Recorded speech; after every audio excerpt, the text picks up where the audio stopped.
नमस्कार, मी अजिंक्य भातंब्रेकर। तुम्ही पाहताय न्यूज 18 लोकमत। बुलेटिनची सुरुवात ब्रेकिंग न्यूजने आपण करणार आहोत। महावितरणने काल वीज बिलाबाबत घोषणा केल्यानंतर आज राज्यभरात महाविकास आघाडी सरकारच्या विरोधात रोष व्यक्त केला जातोय। यावर ऊर्जा मंत्री डॉक्टर नितीन राऊत यांना माध्यमांनी प्रश्न विचारले असता त्यांनी त्यावर भाष्य करणं टाळल्याचं बघायला मिळालं। इतकंच नाही तर त्यांनी कोणत्याही प्रश्नाला उत्तर देण्याचं टाळत कॅमेऱ्यासमोरून निघून जाण्याची दृश्य कॅमेऱ्यात कैद झालेली आहेत।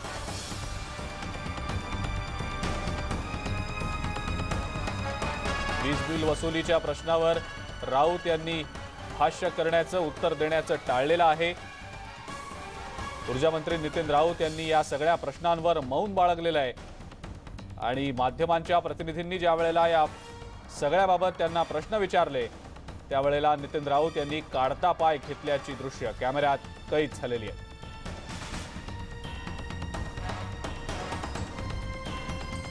पुण्याचे भाजपचे खासदार गिरीश बापट यांनी नेमकी या संदर्भात काय प्रतिक्रिया दिली आहे ते देखील पाहूया। हा सरकारचा अत्यंत चुकीचा निर्णय आहे।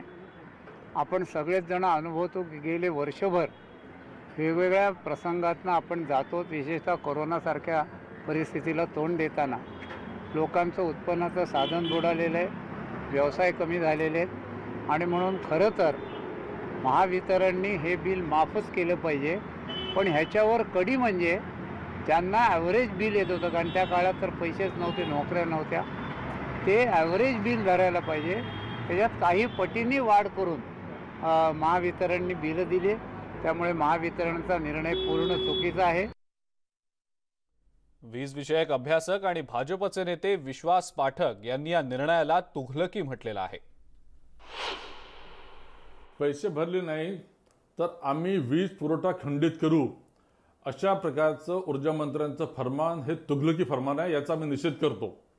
खरं तर महाराष्ट्रातला वीज ग्राहक हा अतिशय प्रामाणिक आहे, तो अडचणीत आहे म्हणून तो राज्य सरकारकडनं मदतीची अपेक्षा करतोय। वीज बिल माफी करू, कोरोना काळातली 100 युनिटपर्यंत माफी करू, पण त्यांना कोणते दिलासा न देता केवळ ग्रामपंचायतीच्या निवडणुकीपर्यंत वाट बघायची। जे काही थोडे बहुत मतं त्यांना मिळाले ते मतं घेतले आणि आता लागलीच त्यांनी असा तुघलकी निर्णय केलेला आहे। दरम्यान भाजपचे प्रवक्ते केशव उपाध्ये यांनी नेमकी काय प्रतिक्रिया दिली आहे ते देखील पाहूया। कोरोना काळात वाढीव वीज बिलांचा प्रश्न हा लोकांना अतिशय त्रास देणारा ठरलेला होता। आधी सरकारनं त्यात सवलत देऊ असा औदार्य दाखवण्याचा प्रयत्न केला। आता मात्र राज्य सरकारने क्षेत्रीय कार्यालयांना आदेश दिलेले आहेत की या वीज बिलाची वसुली करावी, अन्यथा वीज पुरवठा खंडित करावा। केशवजी, कसं बघतं ह्या सगळ्या गोष्टीकडे? एकीकडे औदार्य दाखवायचं आणि दुसरीकडे आता राज्य सरकारची माननीय उद्धव ठाकरेंची घोषणा होती, माझं घर माझी सुरक्षा। आता त्या जोरावरती सामान्य माणसाच्या नशिबी मात्र माझं वीज बिल मलाच झटका, अशी सर्वसामान्य माणसांची आजची अवस्था झाली आहे। खरं म्हणजे राज्य सरकारने कंत्राटदारांना मलाई देतं, बिल्डरांना सवलती देतं, मंत्र्यांना गाड देतं, मात्र सर्वसामान्यांच्या हाती मात्र आश्वासनांचा धत्तुरा देतं, असं हे राज्य सरकारचं धोरण आहे। अशीच आश्वासन एकतर पहिल्यांदा वारेमाप बिलं आली, बिलं आल्यानंतरनं वारेमाप बिलं आल्यानंतरनं त्याच्यावरती जाऊन पुढे जाऊन खोटी आश्वासन देण्यात आली की सवलत देऊ, अमुक देऊ, तमुक देऊ, पण कोणतीही सवलत न देता आज ते खंडित करण्याचं सांगतायत। भारतीय जनता पार्टी याच्यावरती नक्की पुढच्या काळामध्ये आंदोलन करणार। सर्वसामान्य सगळं लॉकडाऊन आत्ता लोक बाहेर येत आहेत आणि अशावेळी त्यांना दिलासा देण्याऐवजी सर्वसामान्यांच्या नशिबी धत्तुऱ्या सरकारने दिलेला हे मात्र खरं। हे सगळं सुरू असताना केंद्रामध्ये किंवा दिल्लीमध्ये जे शेतकऱ्यांचं आंदोलन चालू आहे कृषी कायद्याविरोधात, त्यात स्वतः उद्धव ठाकरे, शरद पवार येतील आणि ह्या कायद्यांना विरोध करतील असं म्हटलं जातं। खरं तर आत्ताच्या ग्रामपंचायतीच्या निवडणुकीमुळे हे चित्र स्पष्ट झालेलं आहे की लोक कोणाच्या बाजूने आहेत। चित्र स्पष्ट झालंच आहे, पण माझं एक त्याच्या पुढचं आणखीन सांगणे, जर शरद पवार खरं म्हणजे राष्ट्रवादी ज्येष्ठ नेते आहेत, ते आंदोलन करू शकतात, पण त्यांना जर आंदोलन करायचं, शरद पवारांनी शेतकरी बिलावरती जर आंदोलन केलं तर ते शरद पवारांच्या विरोधातच केलेलं आंदोलन असेल। कारण शरद पवारांचं पत्र आपल्या सगळ्यांना माहिती आहे, तर सगळ्या राज्यांनी दिली, शेती कृषी विषयात कशी बदल झाली पाहिजेत। बरं, जे काय ते 2006 पासून महाराष्ट्रात झाले त्यावेळी त्यांचंच सरकार होतं, त्यामुळे या सगळ्या भूमिकेमध्ये जर त्यांना आंदोलन खरंच करायचं असेल, शरद पवारांनी केलेलं शरद पवारांच्या विरोधातलंच आंदोलन असं या आंदोलनाचा उल्लेख करावा लागेल। धन्यवाद आपल्या प्रतिक्रियेबद्दल। व्हिडिओ जर्नलिस्ट अरुण पेडणेकर सोबत विवेक कुलकर्णी, न्यूज 18 लोकमत, मुंबई। महावितरणच्या भोंगळ कारभारावर राजू शेट्टी यांनी जोरदार टीका केली आहे। सरकारने आधी माफी सवलत देण्याची भाषा केली होती, पण दिलासा दिलेला नसल्याचं राजू शेट्टी यांनी म्हटलंय। सांगितलं की लॉकडाऊनच्या काळातील वीज बिलाबद्दल, विशेषतः घरगुती वीज बिलाबद्दल सरकार सवलत देणार आहे, माफीचा विचार करत आहे. दिवाळीला गोड बातमी देणार होते, ती गोड बातमी राहिली बाजूला आणि आत्ता सक्तीनं वीज कनेक्शन तोडून आम्ही वीज बिलं वसूल करू असं जर ऊर्जा मंत्री म्हणत असतील तर महाराष्ट्रातील घरगुती वीज ग्राहक हे कदापि सहन करणार नाही. हिंमत असेल तर सरकारनं वीज कनेक्शन तोडण्याचं धाडस करावंच आणि मंत्र्यांनी सुद्धा जरा महाराष्ट्रातून दौरे काढून बघावेत. सर्वसामान्य घरगुती वीज ग्राहकांची काय मानसिकता आहे ते. अख्खा महाराष्ट्र लॉकडाऊनच्या काळामध्ये घरामध्ये बंद असताना त्या 3 महिन्याच्या काळामध्ये जे विजेचा वापर झालेला आहे त्या विजेच्या जे काही बिल आहे ते सरकारनं पूर्णपणे माफ केलंच पाहिजे. वाढीव वीज बिलासंदर्भात स्वाभिमानी शेतकरी संघटनेचे नेते रविकांत तुपकर यांनी नेमकी काय प्रतिक्रिया दिली आहे ते देखील पाहूया. वाढीव वीज बिलांमध्ये सवलत देऊ असं राज्य सरकारनं सांगितलं, पण पुन्हा एकदा राज्य सरकारच्या ऊर्जा खात्याने या घोषणेपासून घुमजाव केलेला आहे. ज्या ग्राहकांना वाढीव वीज बिलं आली त्यांचे कनेक्शन कट करण्याचा आदेश राज्य सरकारच्या ऊर्जा खात्याने काढलेला आहे. या आदेशाचा सर्वात पहिले आम्ही निषेध करतो. एक तर लॉकडाऊनच्या काळातल्या वीज बिलाच्या संदर्भाने सुद्धा ऊर्जा खात्याने वेळोवेळी आपल्या भूमिका बदललेल्या आहेत, ग्राहकांना अंधारात ठेवलेलं आहे. अव्वाच्या सव्वा बिलं सामान्य ग्राहकाला भरणं मुश्किल आहे. म्हणून राज्य सरकारला आमचं सांगणं आहे की ताबडतोब आठवड्याभरामध्ये जे काय वाढीव वीज बिलं आले असतील त्यामध्ये सवलत देण्याचा निर्णय ताबडतोब राज्य सरकारनं घेतला पाहिजे. आणि कनेक्शन कट करायला जर का कोण MSEBचे अधिकारी येणार असतील तर त्या अधिकाऱ्यांना स्वाभिमानी शेतकरी संघटना ठोकून काढेल. महावितरणनं उगारलेल्या या कारवाईवर नवी मुंबईकरांनी नाराजी व्यक्त केली आहे. नेहमीच नवी मुंबईकरांवर या न त्या कारणामुळे महावितरण विभागाकडून लूट सुरू असल्याचं नागरिकांचं म्हणणं आहे. महावितरणच्या सुरू असलेल्या या लुटीच्या विरोधात नागरिकांचं नेमकं काय म्हणणं आहे हे जाणून घेतलं आमचे प्रतिनिधी विनय म्हात्रे यांनी. कोरोनाच्या काळामध्ये देखील या नवी मुंबईकरांनी कसेबसे करून जेवढे लाईट बिल आले, वाढीव बिल आली, ती वाढीव बिलं देखील भरली, तरी देखील अजूनही सातत्याने वाढीव बिल येत आहेत. वाढीव बिल कमी करण्याचं मात्र राज्य सरकार किंवा महावितरण काहीच बोलत नाही आहे. मात्र अजूनही दुसऱ्या वाढीव बिल येतात आणि पुन्हा कारवाईचा बडगा महावितरण विभागाने उगारलेला आहे. आपल्यासोबत नवी मुंबईकर आहेत, त्यांचं काय म्हणणं आपण त्यांच्याकडून जाणून घेऊया. काय सांगाल तुम्ही? नेहमीच नवी मुंबईकरांना विजेचे वाढीव बिलाचे बिले येतात आणि तुम्ही ते भरत चाललायत. वाढीव बिलाची रक्कम कमी होत नाही, मात्र तुमची और कारवाईचा बडगा आता राज्य सरकारने उचललाय, काय तुम्ही म्हणाल? या कोरोनाच्या काळामध्ये सर्वांचीच आर्थिक परिस्थिती या परिस्थितीमुळे कमजोर झालेली आहे. काही ना काहीतरी राज्य सरकारने मीटर भाडे हे कमी करून त्या बिलाची रक्कम कशी कमी होईल आणि नवी मुंबईकरांना कसा एक आर्थिक असा आधार मिळेल या बाबतीत या राज्य शासनाने जरूर विचार करावा. अनेकांची घरं उद्ध्वस्त झालेली असताना हे आपले दौरे करतात इकडे तिकडे आणि सुखसोयीची उपलब्धता घेतात, जेव्हा की सामान्य जनतेला हाल करून सोडलेलं आहे. तर वीज बिलाचे जे आम्ही पैसे भरलेले आहेत गेले 7-8 महिन्यात, जिथे 5,000 रुपये बिल येत होतं तिथे 30-40,000 रुपये बिल आलं. मी या महाआघाडीचा निषेध करत आहे की कारण की यांनी लोकांनी सांगितलं की आम्ही सगळ्यांचं वीज दर संपूर्णपणे माफ करणार, याच्यामध्ये यांचा निषेध करतो. आणि आता तुम्ही बघतायत आम्ही रोज नवी मुंबईत आणि आमच्या वार्डमध्ये नवी मुंबईत रोज फिरतो की असे प्रश्न आहेत की तुम्ही जर लाईटचं बिल भरलं नाही तर तुम्हाला तुमची वीज खंडित करता येईल. भाजपचे नेते नारायण राणे सध्या बोलतायत, आपण थेट जाऊया तिकडे. ही वेळ त्यांच्यावर काय यावी? शरद पवार देशाचे कृषी मंत्री होते, राज्याचे 4 वेळा मुख्यमंत्री होते. मग ह्या शेतकऱ्यांचे प्रश्न आजही प्रलंबित का आहेत आणि ते प्रश्न सुटावे यासाठी माननीय मोदी साहेबांनी जे बिल आणलं, विधेयक आणलं, मंजूर केलं, अंमलबजावणी सुरू होती आणि आता हे विरोध करतायत. हे राजकीय आंदोलन आहे. हे जे रस्त्यावर उत्तर आहे राजकीय आहेत. यातून शेतकऱ्यांना हेच उद्धव ठाकरे प्रचाराच्या वेळेला निवडणुकीपूर्वी शेतकऱ्यांना आम्ही 50,000 रुपये देणार नुकसान भरपाई. काय झालं? 50,000 कुठे गेले? 10,000 तरी द्यावेत ना. त्यामुळे शेतकऱ्यांचं हिताचं कोणतंही काम किंवा शेतकऱ्यांना न्याय द्यायचं कोणतंही काम हे सरकार, आत्ताचं सरकार 3 पक्ष सरकार करू शकत नाही, कारण यांच्या तिजोरीत पैसाच नाही आहे. सरकारी कर्मचाऱ्यांचे पगार वेळेवर होत नाही आहेत. एसटीचे पगार 2-2, 3-3 महिने होत नाही आहेत. तेच BSTचं आहे. आज सरकारची अवस्था डबघाईला आलेली आहे. त्यामुळे त्यांना म्हणा आधी ते सुधारा आणि मग रस्त्यावर या ना. आमचं काय रस्त्यावर यायला नाहीये. या रस्त्यावर या. निदान मातोश्रीतून बाहेर तरी मुख्यमंत्री पडतील. पिंजऱ्याच्या बाहेरून लोक बघतील तरी आमचा मुख्यमंत्री असा आहे. आणि त्याच्यामुळे हे राजकीय आंदोलन आहे, ही राजकीय खेळी आहे. यांनी आतापर्यंत कोणत्याही वर्षभरात शेतकऱ्यांच्या हिताचं एकही काम केलं नाहीये. आणि आता त्याला पुळका जो आला आहे, बिलाला विरोध करतायत. ते बिल आता वाचलं असेल शरद पवारांनी. यापूर्वी तेच प्रयत्न करत होते. शेतकऱ्यांना त्यांचा माल निर्माण केलेला कुठे विकायची परवानगी या नवीन कायद्याने आहे. त्यांना फायदा होईल तिथे, देशात परदेशात कुठेही. हे चुकीचं आहे का? शेतकऱ्यांचा फायदा होईल तिथे विकायची परवानगी या विधेयकामध्ये आहे. मग विरोध कशाला? का मातोश्रीत जाऊन विकायचं काय सगळं धान्य आणि भाज्या वगैरे? ते दरवाजा बंदच असतो पिंजरा. मग कुठे विकायचं कुठे? आणि मग शेतकऱ्यांचं हित माननीय मोदी साहेबांनी मंजूर केलं आहे. शेतकरी खुश आहेत.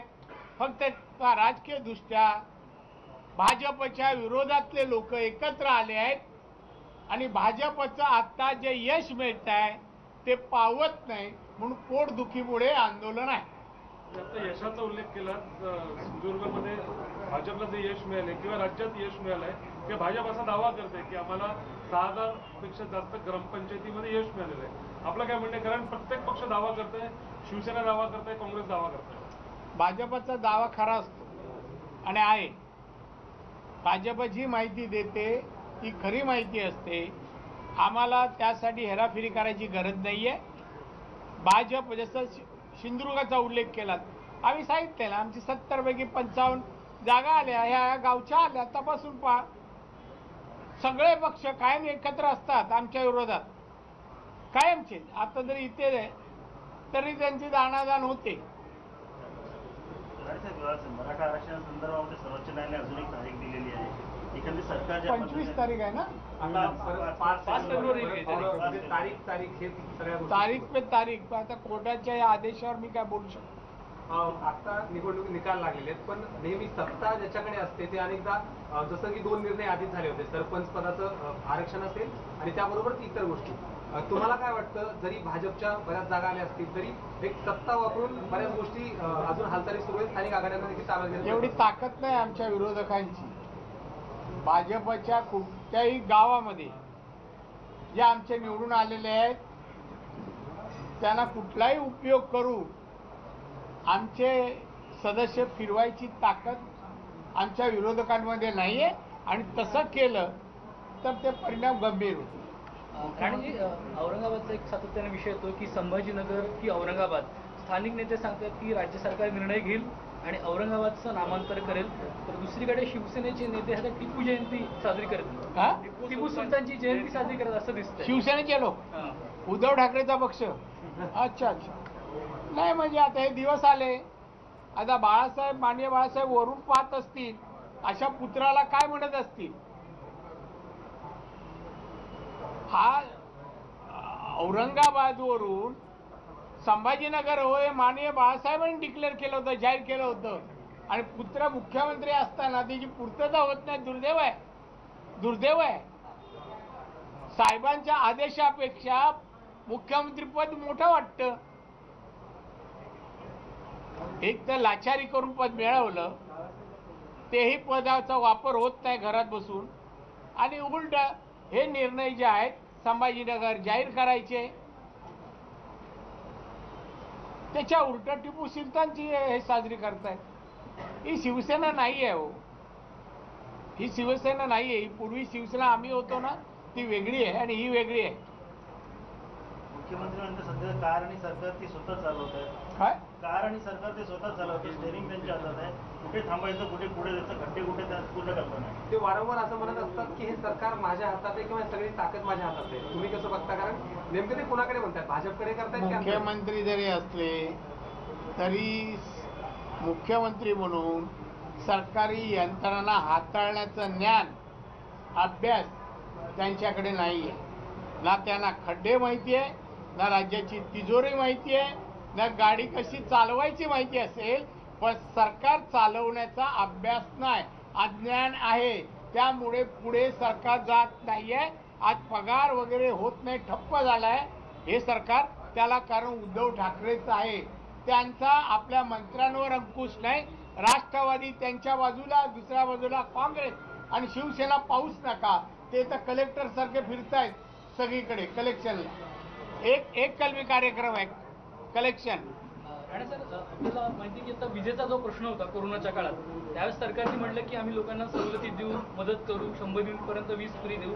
मात्र काल आदेश काढलाय की आता वीज बिलाची वसुली केलीच पाहिजे, नाहीतर मग वीज काहीच होत नाही. स्वतःच वीज बिल माफ करून बोलले होते. आम्ही बोललो नव्हतो, हेच बोलले होते. आणि आता सांगतात की बिल भरा. काय लोकांनीच निर्णय घ्यायला पाहिजे अशा दुतोटी लोकांचा. कसले रस्त्यावर उतरताय? ही मागणी होती ती पूर्ण करा ना वीज माफीची. हे नाटक आहे, सगळं नाटक आहे. आज त्याच्या शरद पवार आहे म्हणून मी शब्द वापरत नाही. तर शरद पवार सोडून बाकी जे चाललं हे नौटंकी आहे. राणेसाहेब, उद्धव ठाकरे परवाला असं म्हणाले की रस्त्यामध्ये खड्डे असले तरी मी 5 वर्ष सरकार पूर्ण करणार. तुमची काय प्रतिक्रिया? तुम्ही याच्यापूर्वी डेडलाईन दिली होती सरकार. डेडलाईन दिली, आता ते काय सरकार 5 वर्ष नाही, आता कधी पडेल हे काय मी सांगत नाही. पण हे याला 5 वर्ष वगैरे नाही. नजीकच्या काळात काही शक्यता वाटते? नाही, मी ते काय सांगणार नाही. मग माझे सगळं हे फेल जातं. त्यामुळे गुपित न सांगणं योग्य आहे. योग्य वेळी होईल सगळं. पण मी सांगतो, खड्डे बिड्डे, या खड्ड्यातून गाडी चालवायची सवय असेल म्हणून राज्यातले खड्डे आज हे सरकार बुजवत नाहीये. याला कारण पैसे नाहीत. एक सांगतो, सिंधुदुर्गाला जिल्हा नियोजनला 142 कोटी मिळायचे, या वर्षी फक्त 42 पाठवले. कसला विकास, कसली कामं? आणि त्याच्यातले 50% कोरोनासाठी. म्हणजे 21 कोटीमध्ये सगळा कारभार करायचा जो 142 कोटी लागतात. हे यांचं सरकार स्टेरिंग आहे. काय स्टेरिंग? हा खरं म्हणजे चुकलंय.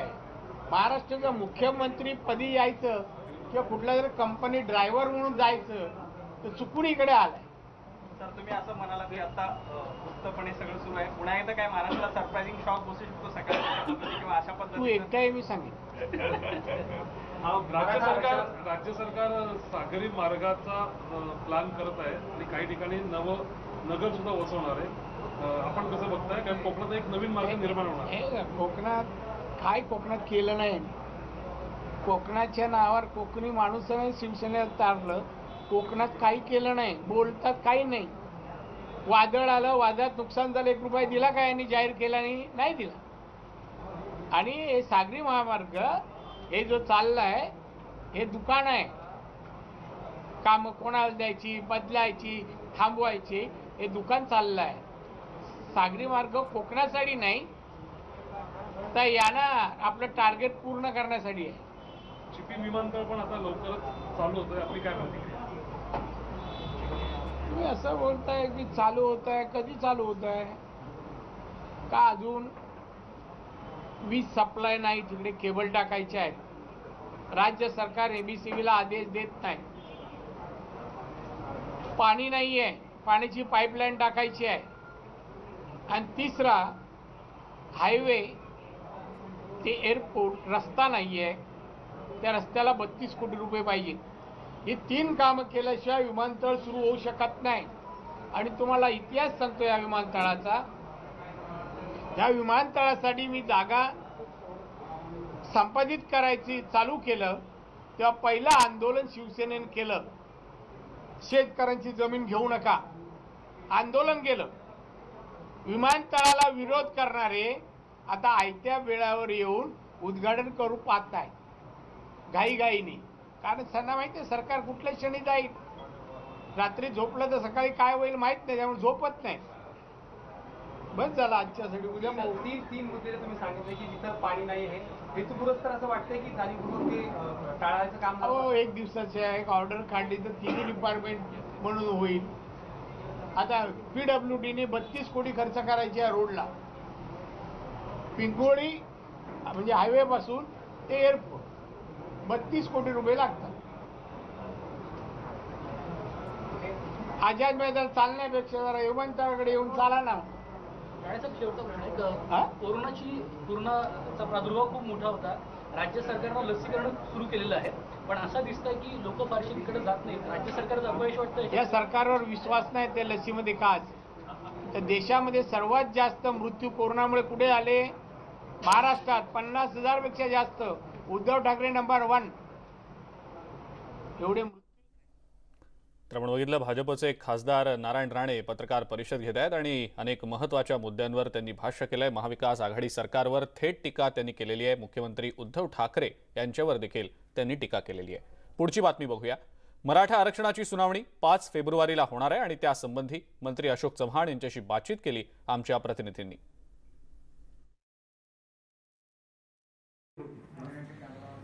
मराठा आरक्षण आता फेब्रुवारी सुनावणी सर्वोच्च न्यायालयात होत आहे. आपल्याबरोबर या संपूर्ण मंत्री उपसमितीचे अध्यक्ष अशोक चव्हाण आहेत. सरकारने 5 दिवस आधीच भूमिका कोर्टासमोर मांडली. आता फेब्रुवारीमध्ये होत आहे. अपेक्षित काय आहे? कारण की एक सूर असा येतोय की विरोधी पक्ष नेत्यांकडनंच थेट की हा मुद्दामून घोळ घातला जातोय. फडणवीस यांनी आरोप केले आहेत की मुद्दामून घोळ घालून आरक्षण द्यायचं आहे की नाही असा प्रश्न उपस्थित केला जातोय. असं आरक्षण देण्याचा निर्णय हा न्यायालयाला घ्यायचा आहे. प्रत्येक सुनावणीच्या वेळेस विरोधी पक्षाकडून सातत्याने काहीतरी मिठाचा खडा टाकण्याचा प्रयत्न केला जातोय आणि लोकांमध्ये वातावरण एक शंकेचं वातावरण निर्माणाचं काम हे विरोधी पक्ष नेते करत आहेत. मला त्यांना हात जोडून विनंती करायची आहे की कृपया हा तुमच्या किंवा आमच्या प्रेस्टिजचा विषय करू नका. हा विषय न्यायालयीन प्रकरण आहे. याला समर्थन सर्वांनी मिळून दिलं पाहिजे. प्रत्येक निर्णयाचा हेतूवर संशय घेणं चुकीचं आहे आणि हा निर्णय सकारात्मकरित्या कशा पद्धतीने सर्व मिळून एकत्रपणे लढू शकू याच्यावर कुठेतरी भाष्य करत जा. प्रत्येक निर्णयाला टिप्पणी तुम्ही करता आणि प्रत्येक निर्णयाचा विरोध करता हे उचित नाही आहे. आज फक्त आमचं म्हणणं एवढंच होतं की फिजिकल हिअरिंग याची झाली पाहिजे आणि व्यापकता लक्षात जर घेतली, याच्या व्हॉल्यूम लक्षात जर घेतले तर 3 बेंचसमोर सुद्धा तेच म्हणणं होतं. सगळ्या संघटनांचं तीच मागणी होती आणि आज हे संविधानिक बेंच 5 मेंबर जजेसचं आहे, तिथे पण तीच मागणी केली आम्ही. या बाबतीमध्ये आता हायकोर्टामध्ये फिजिकल हिअरिंग सुरू झाल्या असल्यामुळे सुप्रीम कोर्टात सुद्धा फिजिकल हिअरिंग व्हावी अशा प्रकारची मागणी केली आणि सुप्रीम कोर्टाने सांगितलं की 5 फेब्रुवारीला आपण या संदर्भात निर्णय घेऊ. त्याच्यामुळे आता सुनावणी 5 फेब्रुवारी गेलेली या संदर्भामध्ये. बरोबर सर, पण आता दुसरीकडे एक प्रश्न उपस्थित होतो. ओबीसी संघटना किंवा ओबीसी मंत्री जे नेतृत्व करतात त्यांचं मत आहे की आता मग नोकर भरती असतील, म्हणजे ती गृहविभागाची असेल, ऊर्जा खात्याची असेल, आरोग्य खात्याची असेल, ती सुरू करावी. असे तो धोरणात्मक स्वरूपाचा निर्णय मुख्यमंत्र्यांनी ह्याच्यामध्ये ठरवावं काय करायचं. ह्याच्यामध्ये अजून कुठलाही निर्णय घेतलेला नाही. एक तर कोविडच्या पार्श्वभूमीवर हा त्यातला बॅकग्राऊंड आहे, राज्याच्या आर्थिक परिस्थितीचाही विषय आहे. मग हे लक्षात घेता फक्त गृह विभाग आणि आरोग्य विभागाला अपवाद करण्यात आलं होतं. तर सर्वच भरती सुरू करायची की काय करायचं हा निर्णय मंत्रिमंडळाने किंवा मुख्यमंत्र्यांनी घ्यावा लागणार आहे. बरोबर सर, दुसरा प्रश्न असा उपस्थित होतो की वारंवार हेअरिंग पुढे ढकलणं ह्याच्यामागे राजकीय काही षडयंत्र आहे का किंवा असं स्वरूपाचं राजकीय आरोप? नाही, आम्ही आज मागणी केली तर कोर्टाने सांगितलं, आम्ही काही सांगितलं नाहीये. कोर्टाने सांगितलं की ह्या विषयावर आपण 5 फेब्रुवारी ठरवू. आता कोर्टाच्या निर्णयाला आम्ही काही त्याच्यामध्ये बाधा आणू शकत नाही किंवा आम्ही त्याच्यावर काही निर्णय देऊ शकत नाही. सर्वोच्च न्यायालय हे सुप्रीम आहे आणि त्याच्यामुळे त्यांनी घेतलेल्या निर्णयाला आक्षेप आम्ही घेऊ शकत नाही. सर, एक प्रश्न असा उपस्थित होतोय की ऊर्जा विभागाच्या संदर्भात तुमचं एक मत तुम्ही स्पष्ट मांडलं होतं. आता काल महावितरणने सांगितलं की डिसेंबर अखेर वीज बिल भरा अन्यथा डायरेक्ट डिस्कनेक्ट होईल. याच्यामुळे एक नाराजी मोठ्या प्रमाणात आता सुरू झालेली आहे. याच्यामध्ये काही भाष्य करायचं नाही, कारण की मंत्रिमंडळाने घेतलेला निर्णय किंवा विभागाने घेतलेल्या निर्णयामध्ये कुठली टिप्पणी, मी त्या विभागाचा मंत्री नसल्यामुळे त्यांनी त्यावर भाष्य करावं. सर, एक शेवटचा प्रश्न की आझाद मैदानला 25 तारखेला येता राष्ट्रवादी काँग्रेस आणि शिवसेना असे सगळे एकत्रित येऊन केंद्रीय कृषी कायदा जो केलेला आहे त्याच्या विरोधात भूमिका मांडतायत. अर्थात आता भाजप याला सांगते की ज्यावेळेस काँग्रेस एनसीपीचं सरकार होतं आघाडीचं त्याच वेळी याला मान्यता दिली गेलेली. मग हा राजकीय सगळं गणित आहे आंदोलन. लोकांच्या भावना आपण लक्षात घेतल्या पाहिजे. गेल्या 1.5 ते 2 महिन्यापासून सातत्याने देशामध्ये सर्वत्र आंदोलन सुरू आहे. काँग्रेसने सुद्धा भूमिका स्पष्ट केलेली आहे की लोकांचं जे म्हणणं आहे, हे कायदे जे आहेत हे मुठभर धनधानग्यांसाठी केलेले कायदे आहेत, शेतकऱ्यांच्या हिताचे नाही आहेत. आणि म्हणून या बाबतीमध्ये या कायद्याला आम्ही सर्वांनी विरोध केलेला आहे. हे कायदे बदलले पाहिजेत आणि याचा फायदा मुठभर लोकांना होणं उचित नाही. शेतकऱ्यांचं हित लक्षात घेतलं गेलं पाहिजे. आणि म्हणून सर्व व्यापक असं आंदोलन हे विरोधी पक्षाने एकोप्याने एकत्रपणे केलेले आहे. धन्यवाद. व्हिडिओ जर्नलिस्ट संदीप मोरेसह सागर कुलकर्णी, न्यूज 18 लोकमत, मुंबई. एखाद्या जिनियसची ओळख ही त्याच्या बालवयातच होत असते असं म्हणतात. मग यात लता दीदी असो किंवा मास्टर ब्लास्टर सचिन तेंडुलकर यांनी अगदी त्यांच्या बालवयापासूनच त्यांच्या क्षेत्रात उत्तम कामगिरी दाखवणं सुरू केलं होतं. नेटवर्क 18 सुद्धा अशाच काही जिनियस लोकांना आपल्या भेटीला घेऊन येत आहे. वायजूज यंग जिनियसमध्ये यावेळेला आपल्या सोबत मुलांचा उत्साह वाढवण्यासाठी आहेत लिएंडर पेस. Pooja is a great talent for India. Young 9-year-old who's so focused at her craft and to be an athlete. अरे वाह, jumping आज तो नहीं होने वाले मेरे से.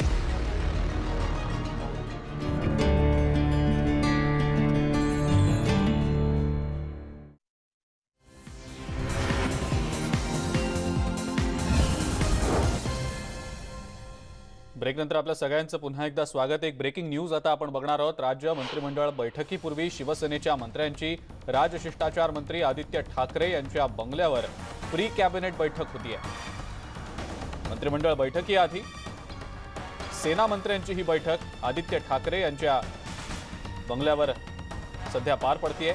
अधिक माहिती या संदर्भातली आपण जाणून घेणार आहोत. उदय जाधव आपले प्रतिनिधी आपल्या सोबत आहेत सध्या फोनलाईनवरनं. उदय, शिवसेनेच्या मंत्र्यांची ही प्री कॅबिनेट बैठक सध्या सुरू असल्याचं समजतंय, काय अपडेट्स? साधारणतः 2:30 वाजता ही प्री कॅबिनेट बैठक जी आहे आदित्य ठाकरे यांच्या बंगल्यावरती सुरू झाली आहे आणि ती बैठक आता संपलेली आहे. त्यानंतर आता मुख्य मंत्रिमंडळ बैठकीला सुरुवात होते आहे. मुख्यमंत्री उद्धव ठाकरे यांच्या उपस्थितीमध्ये याआधी ज्याप्रमाणे राष्ट्रवादी काँग्रेसने प्री कॅबिनेट बैठका मुख्य कॅबिनेट बैठकीपूर्वी सुरू केल्या होत्या, अगदी त्याच धर्तीवरती शिवसेनेच्या मंत्र्यांनी देखील कॅबिनेट मीटिंग पूर्वी प्री कॅबिनेट बैठक जी आहे ती सुरू केलेली आहे. या प्री कॅबिनेट बैठकीमध्ये कॅबिनेटमधील मुख्य विषयांवरती चर्चा होते आणि त्याचबरोबर एक रणनीती जी आहे ती शिवसेना पक्षाची देखील ठरते आहे. कारण महाविकास आघाडीचं सरकार आहे, 3 पक्षांचं सरकार आहे, त्यामुळे प्रत्येक पक्षाच्या मंत्र्यांना पूर्णपणे न्याय मिळेल, त्यांचे जे विषय आहेत ते मार्गी लागतील या दृष्टिकोनातून ही खास करून रणनीती जी आहे ती ठरवलेली असते. त्यानुसारच राजशिष्टाचार मंत्री आदित्य ठाकरे यांच्या बंगल्यावरची मुख्य बैठक झालेली आहे. या बैठकीला शिवसेनेचे मंत्री देखील उपस्थित होते. त्यानंतर आता सह्याद्री अतिथीगृहावरती मुख्य मंत्रिमंडळ बैठकीला ही सुरुवात होते आहे. बिलकुल उदय, आजच्या कॅबिनेट बैठकीमध्ये नेमक्या कोणकोणत्या महत्त्वाच्या मुद्द्यांवर चर्चा होऊन त्यावर निर्णय होण्याची शक्यता आहे? आज जे कॅबिनेटचे प्रस्तावित कार्यक्रम पत्रिका आलेली आहे त्यानुसार काही कामकाजासंदर्भातली जी माहिती आहे ती आलेली आहे. त्यामध्ये सर्वात महत्त्वाचं एकच आहे ते म्हणजे महाराष्ट्र विधानमंडळाचे 2021चे जे अर्थसंकल्पीय अधिवेशन आहे त्या संदर्भातली एक मुख्य करून चर्चा होणार आहे. फेब्रुवारी महिन्यामध्ये म्हणजे पुढच्या महिन्यात हे अधिवेशन सुरू होत आहे. त्या अधिवेशनाची पूर्वतयारी संदर्भातली जी महत्त्वाची चर्चा आहे ती आजच्या कॅबिनेट बैठकीमध्ये होणार आहे. त्यामुळे या कॅबिनेट बैठकीमध्ये अधिवेशन संदर्भात काय प्रस्तावित विचार चर्चेला येतात ते आता पाहावं लागेल. बिलकुल उदय, धन्यवाद. सविस्तर माहिती आपण दिलीत त्याबद्दल. पुढची बातमी बघूया. गँगस्टर चिंकू पठाणला अटक करण्यात आलेली आहे. चिंकूकडून MD ड्रग्ज जप्त करण्यात आलेला आहे. नार्कोटिक्स कंट्रोल ब्युरोनं ही अटक केलेली आहे. नवी मुंबईतल्या घणसोलीमधून ही अटक करण्यात आलेली आहे. चिंकू पठाण हा गँगस्टर करीम लालाचा हस्तक आहे. दाऊदचाही हा हस्तक असल्याची माहिती NCBनं दिलेली आहे. अधिक माहिती या संदर्भातली आपण जाणून घेणार आहोत. आपल्यासोबत आपले प्रतिनिधी अजित मांढरे आहेत सध्या फोनलाईनवर. अजित, NCBनं ही अटक कारवाई केलेली आहे, काय याबद्दलची अपडेट? अजिंक्य, NCBची ही सर्वात मोठी कारवाई केली जाते आतापर्यंतची. असं आपल्याला माहिती की याआधी 2 आठवड्यापूर्वीच NCBनं करण सजनानी हा ब्रिटिश मिलेनियर आणि एक मोठा बांधकाम व्यावसायिक याला अंमली पदार्थ तस्करी प्रकरणी अटक केली होती. तेव्हा सांगितलं जात होतं की करण सजनानी हा खूप मोठा म्हणजे जागतिक पातळीवरचा अंमली पदार्थ तस्कर आहे. पण त्याच्या चौकशीतून आणि त्यानंतर पोलिसांनी त्यानंतर एनसीबीच्या अधिकाऱ्यांनी केलेला तपास जो आहे त्यातून जी माहिती समोर आली, नवी मुंबई येथे घनसोली येथे राहणारा चिंकू पठाण हा गँगस्टर करीम लाला यांचा नातू आहे. हा मुंबईतल्या मोठमोठ्या हाय प्रोफाईल सोसायट्या ज्या आहेत किंवा हाय प्रोफाईल पार्टीज होतात, त्याच पद्धतीनं ज्या पेस्ट्री पार्टीज होतात त्या सगळ्या पार्ट्यांना एमडी ड्रग्स हा स्वतः बनवून पुरवायचा आणि ह्याचं खूप मोठं रॅकेट आहे. त्याच पद्धतीनं थेट दाऊदशी संबंधित ही व्यक्ती आहे चिंकू पठाण. त्याच पद्धतीनं त्याचं एक मोठं रॅकेट आहे, मोठं जाळं आहे मुंबई.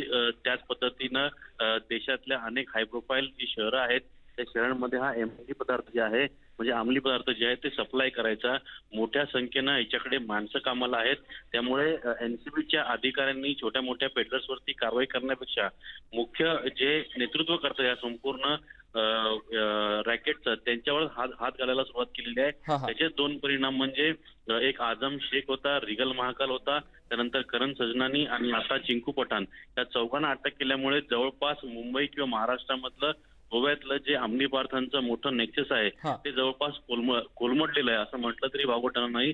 समीर वानखेडे हे अधिकारी आहेत, त्यांनी जेव्हापासून पदभार सांभाळलेला आहे तेव्हापासून छोट्या मोठ्या ट्रक पेडलर्सना पकडण्यापेक्षा मोठमोठे जे मासे आहेत जे या सगळ्या रॅकेटचे नेतृत्व करतात त्यांनाच अटक करून त्यांना नेस्तनाबूत करण्याचं काम समीर वानखेडे यांनी केलेलं आहे. आणि या ऑपरेशन करता स्वतः समीर वानखेडे हे घनसोली येथे ऑपरेशन करता गेले होते आणि त्यांनी बिलकुल ही खूप मोठी कारवाई म्हणायला लागेल एनसीबीची. आणि या कारवाईनंतर काही महत्वाचे आणखी धागेदोरे लागण्याची देखील शक्यता निर्माण झालेली. अजित, धन्यवाद, सविस्तर माहिती आपण दिलीत त्याबद्दल.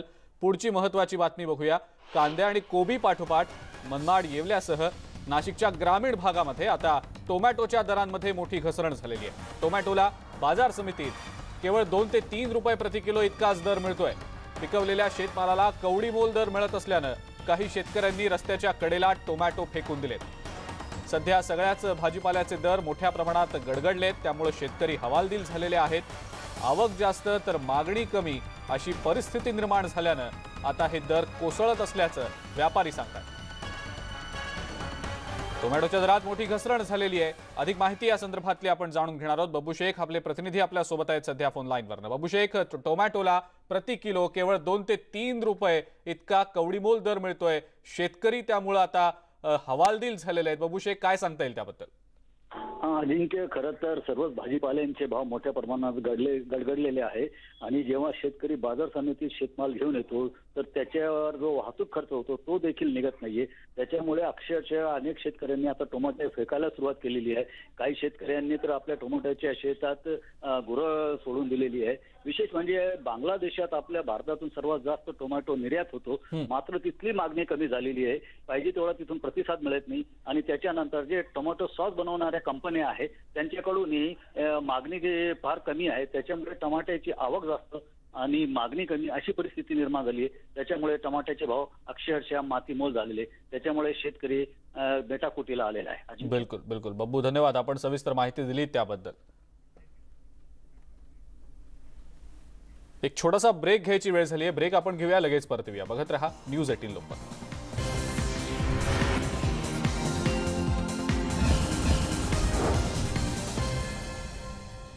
ब्रेकनंतर आपल्या सगळ्यांचं पुन्हा एकदा स्वागत. आणि एक ब्रेकिंग न्यूज आपण बघणार आहोत. ठाकरे सरकारनं सुरक्षा काढल्यानंतर आता मोदी सरकारकडून नारायण राणेंना सुरक्षा पुरवण्यात आलेली आहे.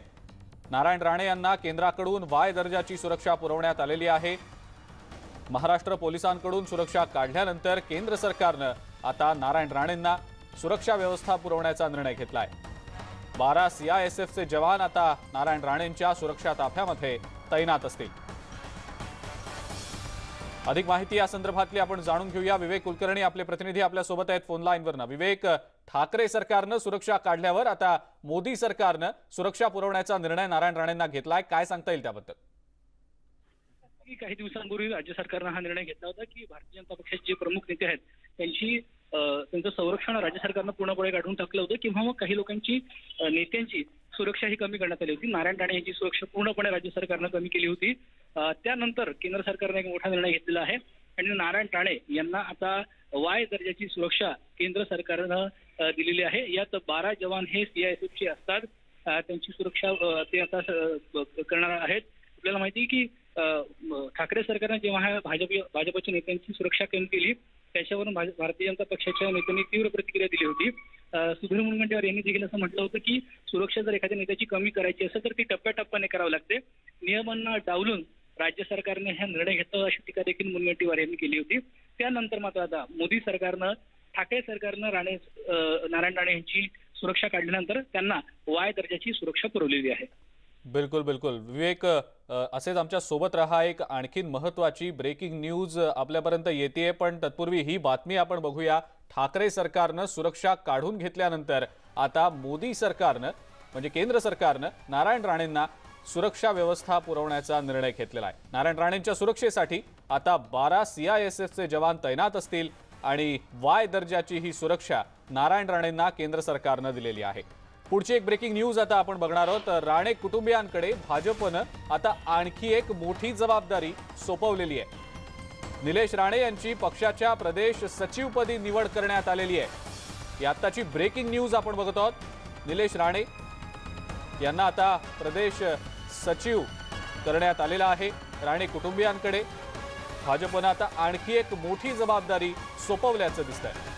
विवेक आपल्या सोबत आहेतच। विवेक, आणखी एक मोठी जबाबदारी, निलेश राणे आता भाजपचे प्रदेश सचिव असणार आहेत, काय सांगता येईल त्याबद्दल? भारतीय जनता पक्षानं निलेश राणे यांची प्रदेश सचिवपदी निवड केलेली आहे। एक मोठी जबाबदारी या निमित्तानं राणे कुटुंबियांकडे देण्यात आलेली आहे। आपल्याला माहिती की यापूर्वीच भारतीय जनता पक्षानं नारायण राणे यांना राज्यसभेचं खासदारपद दिलेलं आहे।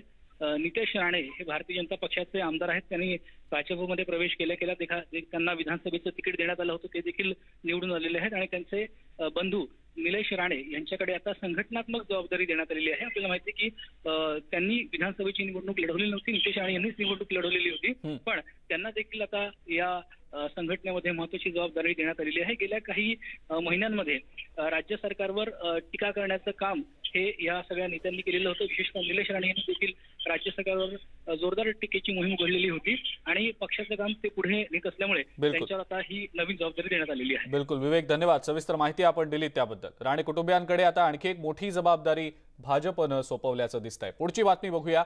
सांगली जिल्ह्यातल्या कवठे महांकाळ तालुक्यातल्या मळण गावात अज्ञात आजारानं कोंबड्या मृत्युमुखी पडल्याची ही ब्रेकिंग न्यूज आहे। मळण गावात भीतीचं वातावरण पसरलंय। राज्यामध्ये सध्या बर्ड फ्लूची धास्ती आहे आणि त्यातच सांगलीच्या कवठे महांकाळ तालुक्यातल्या मळणगाव इथल्या एका पोल्ट्री शेडवरील 40 ते 50 कोंबड्या मंगळवारी दुपारनंतर अज्ञात रोगानं मृत्युमुखी पडल्या आहेत। दरम्यान या घटनेची जी बातमी आहे वाऱ्यासारखी पसरली आहे। बर्ड फ्लूच्या धास्तीनं ग्रामस्थांमध्ये सध्या भीतीचं वातावरण आहे। अधिक माहिती या संदर्भातली आपण जाणून घेऊया। आसिफ मुर्सल आपले प्रतिनिधी आपल्या सोबत आहेत फोन लाईनवर। आसिफ, अज्ञात रोगानं कोंबड्यांचा मृत्यू झालाय मळण गावात, त्यामुळे खळबळ माजलेली आहे, काय सांगता येईल त्याबद्दल? अजिंक्य, एकूणच बघितलं राज्यात बर्ड फ्लूचं थैमान माजलेलं आहे। काही ठिकाणी कोंबड्या मरून पडत आहेत, पक्षी मरून पडत आहेत। तशाच पद्धतीने मळणगावमध्ये अज्ञात रोगानं 40 ते 50 कोंबड्या ह्या मृत्युमुखी पडल्या होत्या आणि त्या मालकानं त्याच्यात ते लपून ठेवलं, कोणाला सांगितलं नाही, तर त्या इतर टाकल्या होत्या। त्या कुत्र्यांनी पळवून नेऊन त्या फडशा पाडला होता। ती बातमी समजताच वारासारखी बातमी समोर आली आणि त्यामुळं हे काही त्यातल्या लोकांनी हे कोंबडी मालकानं हे खड्डा काढून पुरण्याचा प्रयत्न केला, परंतु पशुवैद्यकीय अधिकारी यांना माहिती कळाल्यानंतर पशुवैद्यकीय अधिकारी तिथे पोहोचले आणि त्याचा जे काही कोंबड्या मेल्या होत्या त्यातले काही सॅम्पल घेतलेत आणि ते पुण्याला तपासासाठी पाठवलेत। त्यानंतरही समोर येईल की हे कोंबड्या बर्ड फ्लू मेल्या आहेत का कुठल्या आजाराने मेल्या आहेत। तात्पुरता हीच माहिती मिळाली की अज्ञात रोगामुळे या 40 ते 50 कोंबड्या मृत्युमुखी पडलेल्या आहेत आणि ही बातमी वाऱ्यासारखी पसरली आहे, त्यामुळे मळणगावमध्ये भीतीचं वातावरण आहे। अजिंक्य, बिलकुल आसिफ, धन्यवाद। सविस्तर माहिती आपण दिली त्याबद्दल। ग्रामस्थांमध्ये सध्या भीतीचं वातावरण पसरलेलं आहे। अज्ञात रोगानं कोंबड्यांचा मृत्यू झालेला आहे। ब्रेकची वेळ झाली आहे, लगेच परत येतोय। बघत रहा न्यूज 18 लोकमत।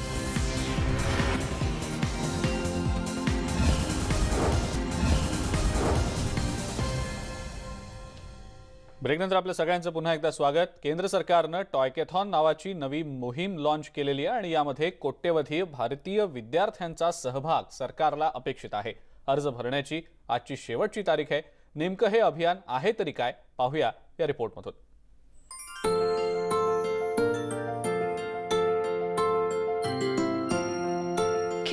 म्हणजे चिमुकल्यांचा जीव की प्राण.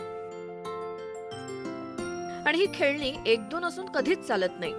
लहान मुलांना अगदी ढिगभर खेळणी लागतात. साहजिकच भारतामध्ये खेळण्यांची बाजारपेठ खूप मोठी आहे. वर्षाला तब्बल 7,000 कोटींची उलाढाल खेळणी क्षेत्रात होते. पण यामध्ये तब्बल 80% वाटा आयात केलेल्या खेळण्यांचा आहे. म्हणजेच भारतीय उद्योगांसाठी उरतात फक्त 1400 कोटी रुपये. आत्मनिर्भर भारत आणि वोकल फॉर लोकल धोरणाअंतर्गत केंद्र सरकारनं टॉयकॅथॉन अभियान सुरू केलंय. यामध्ये विद्यार्थ्यांनी नवनव्या खेळण्यांची संकल्पना किंवा डिझाईन्स पाठवायची आहेत. ती जर व्यावहारिक किंवा तांत्रिकरित्या शक्य असतील तर आपले भारतीय खेळणी उद्योजक त्याची निर्मिती करतील आणि डिझाईनचं योग्य ते क्रेडिट त्या त्या विद्यार्थ्याला किंवा विद्यार्थिनीला दिलं जाईल. ऑगस्ट महिन्यात पंतप्रधान मोदींनी मन की बात मध्ये याबाबत चर्चा केली होती. मैं अपने स्टार्टअप मित्रों को, हमारे नए उद्यमियों से कहता हूँ, टीम अप फॉर टॉयज. आइए मिलकर खिलौने बनाएं. अब सभी के लिए लोकल खिलौनों के लिए वोकल होने का समय है. आइए हम अपने युवाओं के लिए कुछ नए प्रकार के अच्छी क्वालिटी वाले खिलौने बनाते हैं. यासाठी अर्ज पाठवण्याची शेवटची तारीख आहे 20 जानेवारी. यामध्ये 3 स्तर आहेत: ज्युनियर, सिनियर आणि स्टार्टअप. अर्जामध्ये तुम्हाला लागू होणारा स्तर व्यवस्थित नमूद करणं अपेक्षित आहे. गॅबाच्या मैदानावर टीम इंडियानं ऐतिहासिक विजय मिळवल्यानंतर काल देशभरामध्ये जल्लोषाचं वातावरण निर्माण झालेलं होतं आणि यातच टीम इंडियाच्या ड्रेसिंग रूममध्ये जल्लोष सुरूच होता. तर तिकडे ऑस्ट्रेलियन टीमच्या ड्रेसिंग रूममध्ये मात्र फ्रस्ट्रेशन बघायला मिळालं. एकीकडे सेलिब्रेशन सुरू होतं तर दुसरीकडे फ्रस्ट्रेशन दिसत होतं.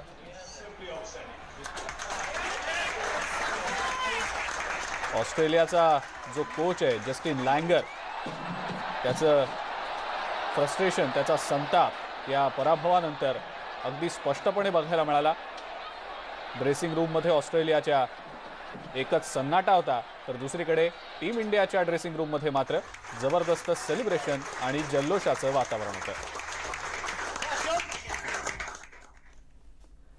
आणि या सगळ्या महत्त्वाच्या बातम्यांसोबतच बुलेटिनमध्ये वेळ झाली इथंच थांबण्याची. ताज्या बातम्या आणि अपडेट्ससाठी बघत रहा फक्त न्यूज 18 लोकमत.